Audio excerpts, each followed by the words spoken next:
Hey everybody, it's Steph with killersites.com. So in this vlog, I'm going to answer a question that's been put to me on many occasions, and I've answered it before, but I figure I should do something for 2016. Well, we're in July 2016.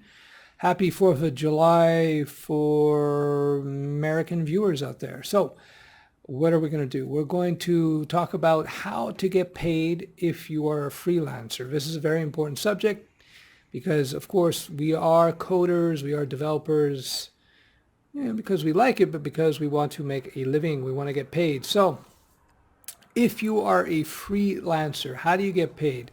Well, it comes down, I'll get to the point. Number one, my highly recommended method of setting up payment with the client is, I call it the 33 split. So what does that mean? When you first start the project, you should get 33% of the total upfront. When you deliver the first draft, the prototype of the project, whether it be a website, a web app, or an app, get another 33% from the client. So now you have 66% of the money.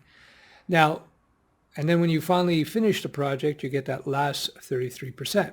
So why do I do the 33 versus 50-50? A lot of people say 50% up front, 50 on completion. I don't like that so much. I prefer the 33. And that's because what you're going to find as a freelance developer is that when you go from the delivery of the first draft to the final product, that last segment, that last stretch to the finish is going to be the longest, most drawn out part of the project, where you are likely going to be waiting around for your client to deliver text, images, to give you feedback, whatnot, depending on the type of project. This happens all the time. So if you do a project where you're doing 50-50, and you're waiting for that last 10% of the work to be done, because you're waiting for your client, again, to give you the feedback or the text that you need. So you'll be at a stage where you've done 75, 80%, 90% of the work, but you've only gotten half of your money. That was my phone just telling me lower power consumption. Anyway, so that's why I don't do the 50-50, because this happens all the time. You're gonna do a project. Your client is going to be waiting around, is going to be not waiting around, it's going to make you wait around while you're waiting to deliver that last bit, and depending on what he gives to you or he or she brings to you. So again, that last bit of text, that last bit of input. So, but if you, on the other hand, if you do the 33 split, where you have at this point 66% of money, almost 70% of money, at least you have 70% of money. So, so if they drag it out, you're not worried about getting that second half. In fact, that puts more pressure on them, because they've already paid out nearly 70% of the project. So that's my number one tip. If it's not already obvious, when you're doing any type of service work, whether you're a web designer, web developer, a graphic designer, whatnot, make sure you get some sort of payment up front before you start doing any major work. They're going to try to convince you otherwise, but never accept that, because you got to remember, when you're doing services, you can't get it back. So if you sell somebody a car or a piece of furniture, if they don't pay you, you can go seize the car, you can seize the furniture, you can go get it.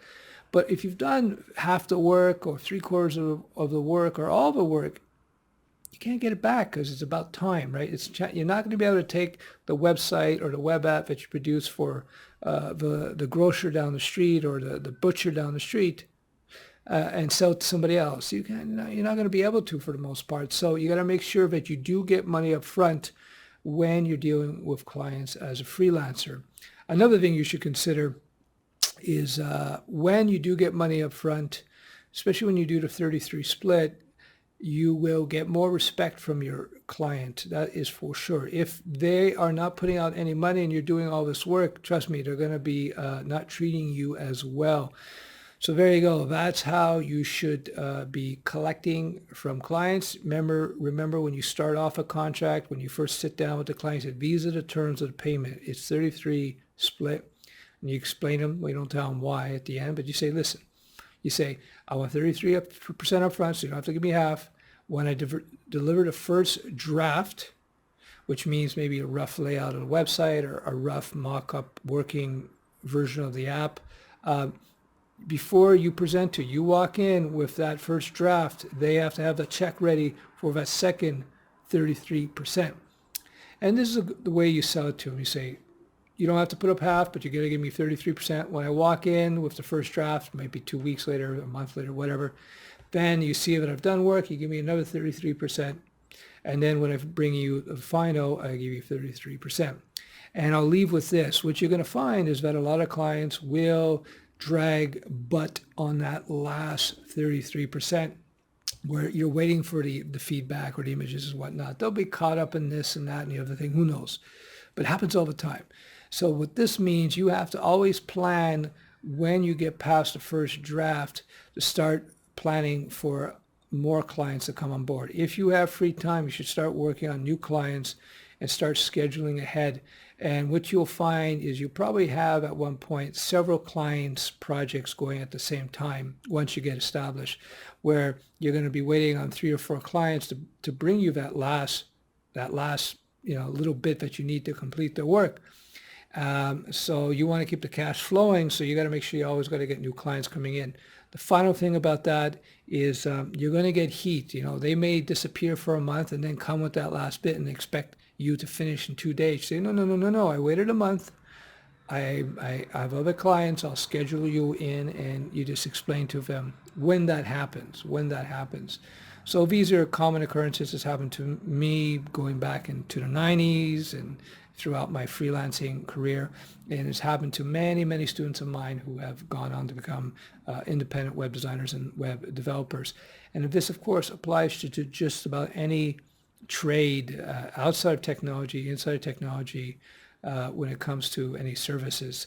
This is what you have to expect. So that's it for today. I hope you find this useful.